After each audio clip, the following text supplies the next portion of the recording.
Oh, mga babae. Paminawan ninyo. Ayaw mo sige suko-suko dyan nga inana yung bana. Eh, nay bana ninyo nga dili gyud perpekto. Muna ayaw mo sige bugot-bot. Nakabana mo gwapo. Pasalamat mo kay na may bana nga gwapo. Pasalamat mo kay na may bana nga gwapo. Nay trabaho. Pero palahog nga lang. Oh. Ayaw mo sige suko-suko. Nga naiuban ba nakabana og pangit. May saktong trabaho tapos giampingan ang ilang asawa. No, di ba? Swerte na kayo mo, no?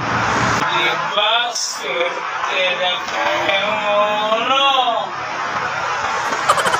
Pero pangit nga lang.